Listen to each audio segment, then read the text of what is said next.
Police ने एक मुखबिर की खबर के बाद गोकशी करते हुए 4 तस्करों को गिरफ्तार किया है। तस्करों से पुलिस ने 1 क्विंटल प्रतिबंधित मीट, भारी मात्रा में गोवध करने के औजार के साथ ही 2 तमंचे भी बरामद किए हैं। इस दौरान 4 तस्कर पुलिस को चकमा देकर फरार हो गए हैं। पूरा मामला खकेरू थाना इलाके के हरचंद्रपुर गांव के बाहर का है। पकड़े गए तस्करों के खिलाफ गोवध निवारण अधिनियम और आर्म्स एक्ट के तहत केस दर्ज किया गया है।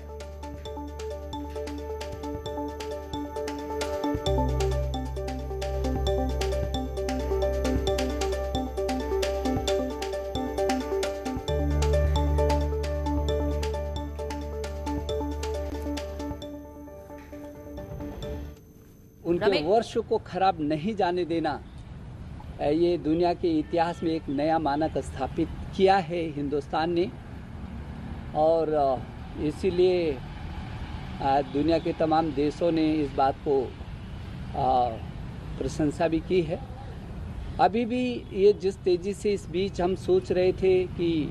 वैसे तो 15 फरवरी से हमारी परीक्षाएं होती हैं, 15 फरवरी से परीक्षा होकर के अप्रैल प्रथम सप्ताह तक ख़त्म होती हैं, लेकिन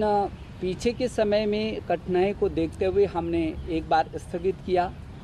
और फिर 4 मई से और जून प्रथम सप्ताह तक के लिए हमने जो प्लान बनाया था। अभी वर्तमान की जो स्थितियां जो रही हैं,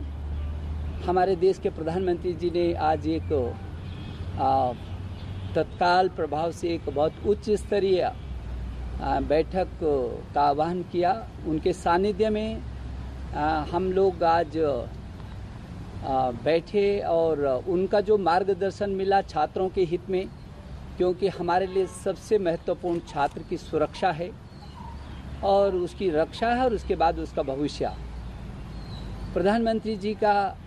विस्तार पूर्वक उनके साथ संवाद के बाद उच्च स्तरीय अधिकारियों की उपस्थिति में प्रधानमंत्री जी का जो मार्गदर्शन मिला है, उसके आधार पर हमने जो ये हाई स्कूल है इसकी परीक्षाओं को, वर्तमान में होने वाली परीक्षाओं को इसको निरस्त कर दिया है। अब इनको पदोन्नत करेंगे, प्रमोट करेंगे, लेकिन उसका एक सिस्टम तैयार करेंगे आंतरिक मूल्यांकन के आधार पर, और जो उसका प्रैक्टिकल हुआ है इन दोनों को जोड़ करके सीबीएसई को कहा गया है कि एक प्लान बनाए वो, ताकि उसका मूल्यांकन भी हो और उसी के आधार पर उसकी कक्षा में पदोन्नति भी हो। लेकिन यदि ऐसा लगता है कि किसी छात्र को आंतरिक मूल्यांकन और जो सिस्टम है उससे संतुष्टि नहीं है और वो फिर भी परीक्षा देना चाहता है, तो वो हमको अवगत कराएगा और सीबीएसई जब भी अनुरूप परिस्थितियाँ होंगी उसकी परीक्षा आयोजित की जाएगी। पिछली बार भी हमने यही बात कही थी। जहाँ तक इंटरमीडिएट का सवाल है, ये 12वीं की जो छात्र हैं इसको अभी स्थगित किया है। 31 मई तक इस परीक्षा को उनका स्थगित किया है।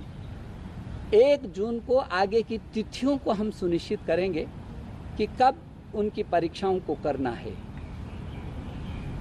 हमारी कोशिश है कि जब भी हम परीक्षाओं के लिए सीबीएसई तिथियों को सुनिश्चित करेगी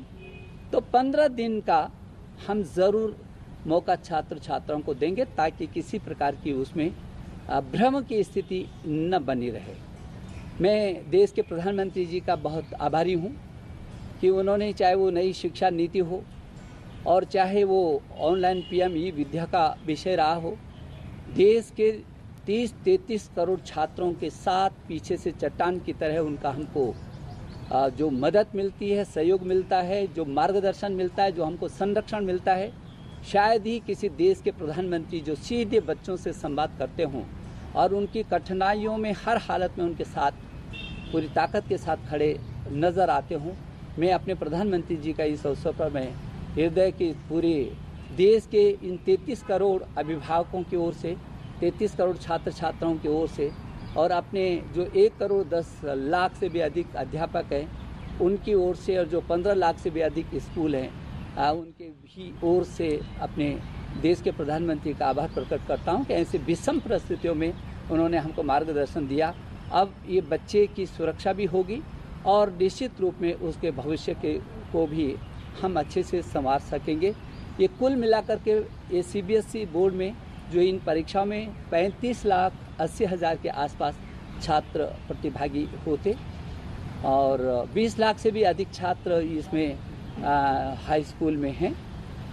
तो मैं एक बार अपने सभी छात्र छात्राओं को शुभकामना देना चाहता हूं कि वो अपने भविष्य को संवारने के लिए पूरी ताकत के साथ अपनी तैयारियों में जुटे रहें और आगे जो भी परिस्थितियां बनेगी हम उनके सुरक्षा के साथ उनके भविष्य के साथ हैं। धन्यवाद।